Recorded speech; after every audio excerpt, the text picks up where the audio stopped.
l'Europe, animé par Jean-François Biardot, avec Michel Piot et Daniel Bernussou de la Maison de l'Europe, Centre d'information Europe Direct Limousin.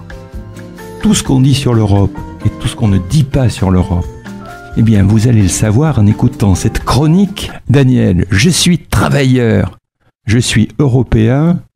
Alors, est-ce que je peux aller travailler, ou du moins chercher un travail, n'importe où dans l'Union européenne?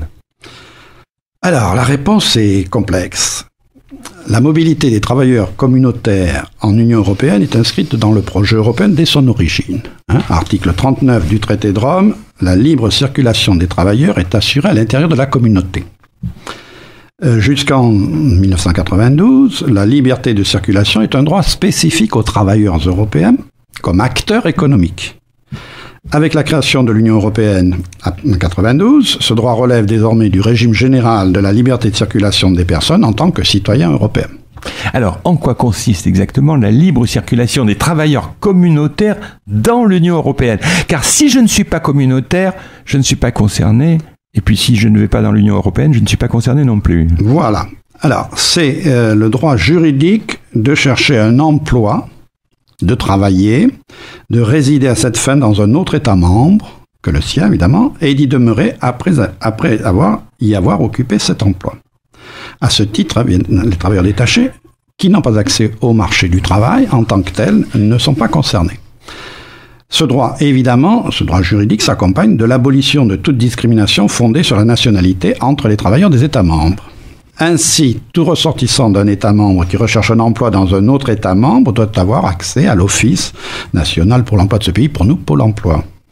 Doit bénéficier du même accompagnement, doit bénéficier des mêmes aides qu'un ressortissant de l'État membre d'accueil. Il a donc le droit de séjourner dans ce pays le temps nécessaire à la recherche d'emploi et au recrutement. De même, il bénéficie du même traitement en ce qui concerne les conditions de travail, de rémunération, de licenciement ou encore des mêmes avantages fiscaux et sociaux. Il bénéficie également des mêmes droits syndicaux que les travailleurs nationaux. Le droit de séjour d'une durée supérieure à 3 mois s'exerce sans autre condition que celle d'être un travailleur salarié ou indépendant, avec conservation du statut de travailleur en cas d'incapacité de travail, pour cause d'accident, pour cause de maladie, en cas de chômage involontaire ou de formation professionnelle.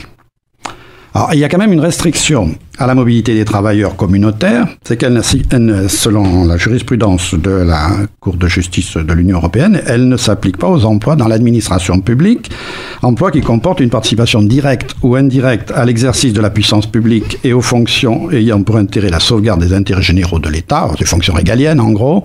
On pense à la police, on pense à l'armée, on pense à la justice, voilà. Alors, l'Union encourage-t-elle la mobilité des travailleurs? L'Union encourage fortement la mobilité des travailleurs. Elle en a même fait en 2006 le thème de l'année européenne. Alors, l'Union favorise la mobilité des travailleurs européens de plusieurs façons. D'abord, elle assure une garantie des droits de sécurité sociale des travailleurs européens dans tous les pays de l'Union par la coordination des systèmes de sécurité sociale qui est réalisée en termes donc de maladie, de chômage, de retraite.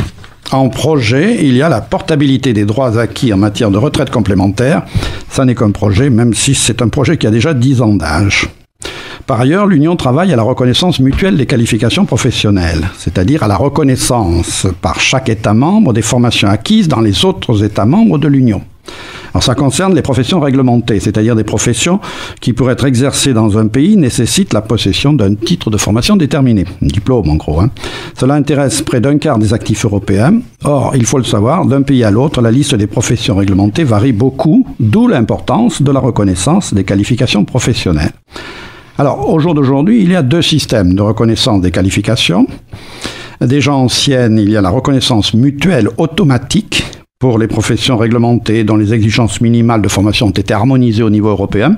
Alors, ce sont principalement des professions du médical et du paramédical, les médecins, les dentistes, les infirmiers, sages-femmes, vétérinaires et architectes.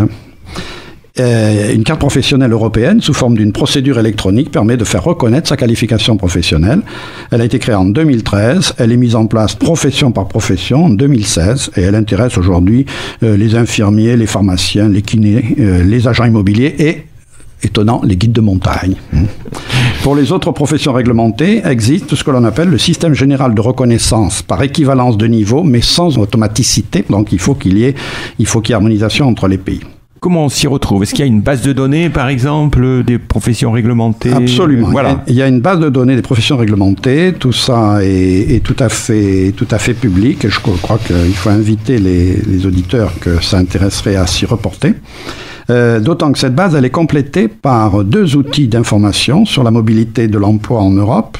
L'outil principal, c'est le réseau EURES, qui veut dire European Employment Service, et qui fait coopérer la Commission, les services publics de l'emploi des États membres, donc Pôle emploi pour la France, et d'autres organisations partenaires. Qu'est-ce qu'on y trouve dans EURES? On y trouve des informations sur l'emploi, on y trouve des offres d'emploi, on y trouve des conseils, des services de recrutement et de placement pour les travailleurs, les employeurs, ainsi que tout un tas d'informations pour des travailleurs désireux de circuler. Là aussi, il y a un portail, et je conseille de s'y rendre, c'est le portail des offres d'emploi en Europe. Enfin, de façon plus indirecte, l'Union encourage la mobilité des jeunes en formation. Alors ça passe par les programmes Erasmus qu'on connaît bien. Ça passe aussi par la reconnaissance académique des diplômes, avec la fameuse architecture LMD, licence, master et doctorat, et avec une unité de mesure des diplômes communs. Tout ça, ça travaille finalement pour une circulation en Europe. Alors au total, environ 8 millions de citoyens européens ont une activité rémunérée dans un autre pays de l'Union. Ça représente 3% de la population européenne. Et pour l'anecdote, de 2013 à 2016, 48 000 médecins, 42 000 infirmières et 20 000 enseignants du secondaire se sont établis dans un autre pays européen pour y exercer leur profession.